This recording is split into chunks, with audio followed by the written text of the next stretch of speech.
To our channel आ गए हम आपके लिए एक नई वीडियो देखिए बच्चों की पाठशाला में आपका बहुत बहुत स्वागत है। तो हमें मिल गया क्लास 7th का क्वेश्चन पेपर इंग्लिश का जो आज बच्चों का हुआ है उसका हम आपको सोल्यूशन बताएंगे। ये हमारा क्वेश्चन पेपर है, बच्चों का फाइनल एग्जाम था आज क्लास 7th का इंग्लिश का, तो उसका हम अच्छे से आपको सोल्यूशन बनाएंगे। तो लेट्स स्टार्ट। तो हमारा पहला क्वेश्चन है, रीड द पैसेज केयरफुली। जो रीडिंग सेक्शन है हमें इसी को रीड करके इसके आंसर्स देने थे, तो मैंने आपके लिए आपका टाइम सेव हो इसलिए मैंने आंसर पहले फिल कर रखे हैं। तो हमारा पहला क्वेश्चन है ये, what unfortunate event befell Algu Chaudhary, तो इसका आंसर था बी। सेकंड का हमारा आंसर था समझू Sahu, what did Algu do when Sahu did not pay on time? He reminds Sahu about the payment. Fourth का क्वेश्चन था कि why did Samju Sahu refuse to pay for the dead bullock? तो इसका answer था he claimed Algu breached the contract. Fifth का answer था हमारा to give another bullock for temporary use. ये हमारा सेकंड पैराग्राफ था, इसके मैंने आंसर पहले से ही फिल कर रखे हैं आपके लिए, रीड करके आपको टाइम से वो और आपका जल्दी जल्दी आपको आंसर की मिल जाए इसलिए। तो what percentage of earth surface is covered by ocean, तो हमारा आंसर था 71%। What percentage of oxygen is produced by the ocean, 50%। Where is the Great Barrier Reef located? Australia. इसका आंसर था Australia. How long the Great Barrier Reef? 2,300 kilometers. Why is it important to protect the oceans? To maintain Earth's balance. ये हमारा third question था जिसमें हमें writing section था हमारा, ये आप लोगों ने सभी ने किया होगा, 6 मार्क्स का था। ये हमें फॉर्मेट दिया हुआ है कि पहले सेंटर एड्रेस, डेट और नेम ऑफ द स्कूल लिखना था। इसमें हमें चॉइस दी गई है क्वेश्चन नंबर थर्ड में।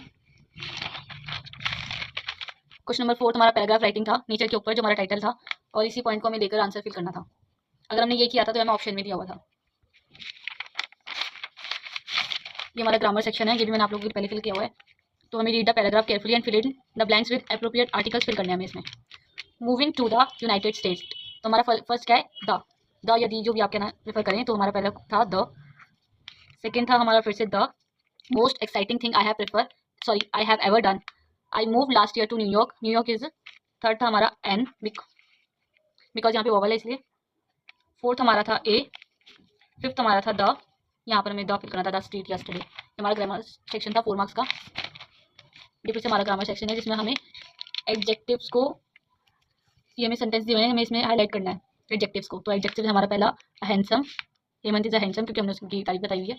माई friend is a bake house, it is a charming, he has 4 pens, the foolish boy is jumping. तो क्या है adjective, foolish boy, foolish. Choose a conjunction from the table below the complete each sentence. पहला हम कहते हैं इधर Hitesh dash Shyamlal has missed the train, from the table below to complete each sentence. पहला है हमारा ईच हितेश और Shyamlal has missed the train. Second है हमारा Mohit pass the exam because he work hard, I like to drink papaya shake but my friend like to drink soft drink, my friend bought a diary and the pencil box. हमें ये prefix दिए हुए हैं कुछ अन, dish, इन, इम, हमें इन्हें use करके इन वर्ड्स को बनाना है। तो हम क्या करेंगे, कौन सा प्रीफिक्स यूज करेंगे ऑबे के साथ, तो हम यूज करेंगे डिस ऑबे। हमारा होगा डिस ऑबे ट्रेंड, तो हम क्या करेंगे इसको अनट्रेंड। एक्टिव के साथ हम इन यूज करेंगे प्रीफिक्स इनएक्टिव। मैच्योर के साथ हम यूज करेंगे इमैच्योर। ये हमारे वर्ड बन गए प्रीफिक्स यूज करके जो मैंने दिए हैं। नेक्स्ट क्वेश्चन है हमारा, ये हमारा लिटरेचर पार्ट है। ये आप लोगों का एक चैप्टर था उसमें से थोड़ा सा पार्ट लिया हुआ है, इसके क्वेश्चन हमें फिल करने हैं। Gopal smeared himself with dash to dress up, इसका आंसर है